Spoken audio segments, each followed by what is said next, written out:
সাথী একটা সফটওয়্যার কোম্পানিতে চাকরি নিয়ে বছর দুয়েক হলো অন্যত্র ফ্ল্যাট ভাড়া নিয়ে আছে।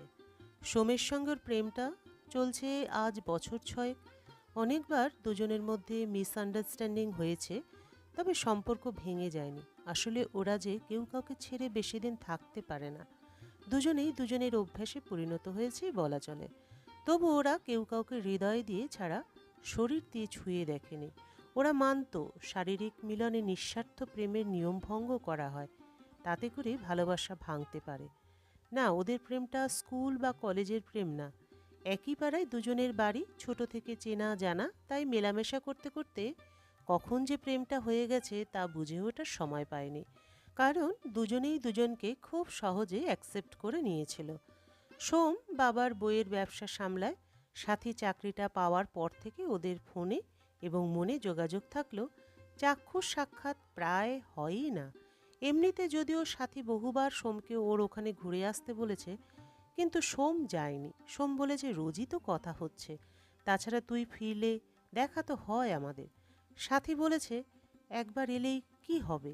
সোম কথা দিয়েও যেতে পারেনি। এবার প্রায় মাস তিনেক সাথী বাড়ি ফেরেনি ইচ্ছে করে, যাতে সোম তার সঙ্গে দেখা করতে আসে। সাথীর জন্য তার বড্ড মন কেমন করছিল, তাই বাধ্য হয়েই সে সাথীর সঙ্গে আজ দেখা করতে এসেছে। সাথী তাকে স্টেশনে আনতে গেছে।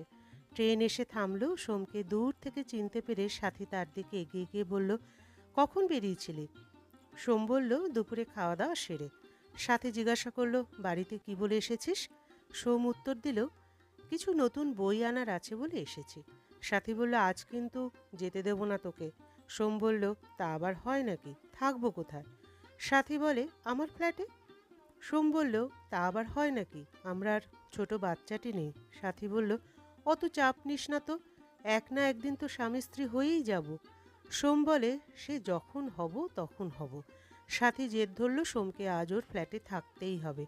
অগত্যা সোম বুঝল যে উপায় নেই, বাড়িতে আর একটা মিথ্যে বলতে হবে। সাথী প্রস্তাব রাখলো, চল, পাশে একটা জায়গাটাতে নির্জন মনে হচ্ছিল। সেখানে বসে বুঝতে পারল তাদের মতো আরও কত জোড়ায় জোড়ায় মিলে সেখানে গোপনে প্রেম জমিয়েছে। তবে শুধু যে গল্প করছে তাই নয়, কেউ কেউ আবার ওড়না ঢেকে ঠোঁটে ঠোঁটে কামড়ও দিচ্ছে। বিগত 6 বছর ধরে সাথী এবং সোম একে অপরকে ভালোবাসলেও তাদের এখনো পর্যন্ত একটা চুমু খাওয়ার সাহস হয়নি। সেই জন্য তারা যেন একটু আনইজি ফিল করছিল। সোম বলল, তোকে এখানেই আসতে হলো? সাথী বলল, ওরা যা করছে করুক, আমাদের কি? আচ্ছা, আমার জন্য কিছু আনিসনি? সোম বলল, এনেছি, কিন্তু এখানে দেব না। আজ আছে, যখন পরে দিয়ে দেব। সাথী বলল, দেখি তোর হাতটা। সোম তার হাতটা বাড়িয়ে দিল। সাথী তার হাতে একটা ব্রেসলেট পরিয়ে দিতে সোম বলল, এটার আবার কি দরকার ছিল? সাথী বলল, আছে আছে, অনেক দিন হলেও গড়িয়েছি, এটা তোকে দেবো দেবো করে আর দেওয়া হয়নি। পছন্দ হয়েছে তো? সোম বলল, লাজবাব হয়েছে। তারপর তারা দুজনে মন খুলে গল্প জুড়ে দিল। সন্ধে ঠিক মুখেই আকাশে তখন মেঘ জমেছে। সোম বলে, এবার এখান থেকে উঠে পড়া যাক। দুজনে লেক থেকে বেরিয়ে বাইরে এলো। সাথী একটা দই ফুচকা স্টল দেখতে পেয়ে বলল, চল, ফুচকা খাবি? সোম ফুচকা জিনিসটা পছন্দ করে না, তবু সাথী খাবে বলেছে বলে, চল, তবে আমি কিন্তু 5টা। সাথী বলল, আমি 50। সোম 5টা ফুচকা খেয়ে সাথীর দিকে হাঁ করে তাকিয়ে দেখছে। চোখ দিয়ে জল বেরিয়ে যাচ্ছে, গাল ফুলে যাচ্ছে, তাও 50টা তো 50টাই খেলো। শেষে তার অবস্থা পুরো কাহিল। রুমাল দিয়ে তার হাত মুখটা সোমই মুছিয়ে দিল। সাথী ফ্ল্যাটে ফেরার বাকি রাস্তাটা সোমের কাঁধের ওপর ভর করে ফিরল। ফ্ল্যাটে ঢুকে কিছুক্ষণ টেবিল ফ্যানের নিচে বসতে সাথীর অবস্থা স্বাভাবিক হয়। বাইরে বৃষ্টি নামার তোড়জোড় চলছে। সাথী পাম্প চালিয়ে জল ভরতে উঠতে সোম বলল, তুই শান্ত হয়ে বস, আমায় বল কিসে কিসে জল ভরতে হবে। সাথী রাজি ছিল না, তবু সোম পাম্প চালিয়ে বোতলে, বালতিতে আর রান্নার জন্য আলাদা জায়গায় জল তুলল। সাথী তাকে জিজ্ঞাসা করলো, রাতে কি খাবি? সোম বলল, তুই কি খাবি বল। সাথী বলল, বিরিয়ানি বানাবো বলে ফ্রিজে চিকেন এনে রেখেছি, তাহলে বিরিয়ানিই বানাই। সোম বলল, তোর তো বিরিয়ানি ভালো লাগে না। সাথী বলল, বল তবে। সোম বলল, ফ্রাইড রাইস আর চিকেন কষা, তোর ফেভারিট ওটাই হবে, এবং আমি নিজের হাতে বানিয়ে তোকে খাওয়াবো। সাথী রাজি না হয়ে উপায় নেই, রান্নার তোড়জোড় শুরু হয়ে গেল। খেতে বসবার সময় ইলেকট্রিক নেই, বাইরে বৃষ্টিপাত। বাতি জ্বালিয়ে খাওয়া দাওয়া সারলো দুজনে। তারপর ফ্ল্যাটের পশ্চিম দিকের ছোট্ট ব্যালকনিতে ওরা পর্দা সরিয়ে দাঁড়ালো। চারিদিকে অন্ধকার, বাইরে বৃষ্টির ঝমঝম শব্দ। সোম একটা সিগারেট জ্বালালো। সাথী বলল, আমায়ও দে। সোম বলল, না না, মোটেই না, এসব খেলে ফুসফুসের ক্ষতি হবে। সাথী বলল, তোর জ্ঞান তুই তোর কাছে রাখ, মানে মানে দিবি কিনা। সোম তাকে দেবে না, সাথী নাচরবান্দা। দুজনে যেন ধস্তাধস্তি লেগে গেল। সাথী সোমকে জাপটে ধরে ফেলে বলল, দে এবার। সোম বলল, না, হবে না। সাথী বলল, তবে ফেলে দে, তুইও খাবি না। সোম সাথীকে দেবে না বলে সিগারেটটা বাইরে ছুঁড়ে ফেলে দিল। সাথী সোমকে সেই জড়ানো অবস্থায় বলল, আসিস না কেন আমার কাছে? সোম বলল, এলে এই যে এমন পাগলামি করবি বলে। সাথী বলল, আমার বুঝি তোকে ভালোবাসতে ইচ্ছে করে না? সোম তখন নিজের হাতটা দিয়ে সাথীকে জড়িয়ে নিয়ে বলল, আচ্ছা, আমার বুঝি করে না? সাথী বলল, মোটেও না, নইলে তুই নিশ্চয়ই আসতিস। সোম বলে, ওরে আমার পাগলি, তুই আমার বুকের মধ্যে সব সময় আছিস তো। সাথী বলল, এমন করে স্পর্শ করে জড়িয়ে তো রাখিস না। সোম বলল, আমাদের স্পর্শটা মনের, যা আর সবার মধ্যে নেই। সাথী হেসে আরও শক্ত করে সোমকে জড়ালো। সোম বাইরে হাত বাড়িয়ে বৃষ্টির কয়েক ফোঁটা সাথীর আদর মাখা মুখটায় ছিটিয়ে দেয়। সাথী তার নিজের ভিজে যাওয়া গালটা সোমের গালে ঘষে দিল। সোম বলল, এবার চল, তোর জন্য কি এনেছি দেখাবো। দুজনে ব্যালকনি থেকে ফিরে এলো। সোম তার ব্যাগ থেকে সাথীর জন্য যে সালোয়ারটা এনেছিল সেটা বের করে দিল।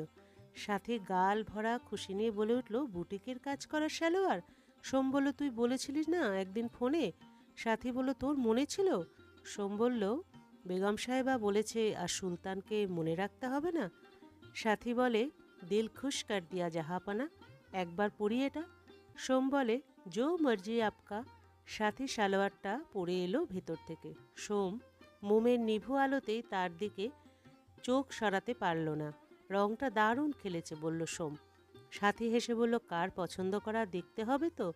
হঠাৎ ইলেকট্রিক চলে এলো। সাথী তখন সালোয়ারটা ছাড়তে শোবার ঘরে ঢুকেছে। দরজা খোলা। সোমের হঠাৎ সাথীর খোলা পিঠে চোখ পড়ে যাওয়ায় লজ্জা পেল। সাথীর অমন সৌন্দর্যটা সে আগে কখনো দেখেনি। সম্মোহিত হয়ে যাওয়ার খাপ। সে দৃষ্টি ফিরিয়ে নিল, এই ভেবে যে উত্তেজনার বশে কখন ভুলটা হয়ে যায় সামলানো যে বড়ই কঠিন। একই বিছানায় পাশাপাশি দুজনে শুলো। ছাতের নিচে মিটমিট করে জোনাকির মতো জ্বলা মিনিচারের মৃদু রামধনু আলোয় দুজনে তাকিয়ে একে অপরের ঠিক একই প্রশ্ন করল, এখনই ঘুমিয়ে পড়বি? দুজনে একে অপরের দিকে ফিরে আবেগ ভরা দৃষ্টি নিয়ে এমনভাবে দেখতে থাকলো যেন জীবনে কেউ যেন একে অপরকে দেখেনি। সাথী সোমের হাতটা ধরে বলল, কাছে আয় না। সোম বলে, এর চেয়ে বেশি কাছে আসলে মিশে যাব। সাথী বলল, একদিন কি নিয়ম ভাঙা যায় না? সোম বলে, ভালোবাসাটা যদি মিথ্যে হয়ে যায়? সাথী বলল, অনেকেই তো নিয়ম ভাঙে। সোম বলল, নিয়ম ভাঙতে গিয়ে অনেক ভালোবাসা যে ভেঙে গেছে এক রাতে। সাথী বলল, মিলন হওয়া কি ভুল? সোম বলল, হয়তো ভুল নেই, তবে আমি চাই এমনই একটা বিছানা একদিন ফুলে সজ্জিত থাকবে। ভালোবাসা সেদিন কোনো বাধা ছাড়াই নিজে থেকে চাইবে মিলতে। আমরা মিলব। সাথী বলে, সে অপেক্ষার কত দিনের?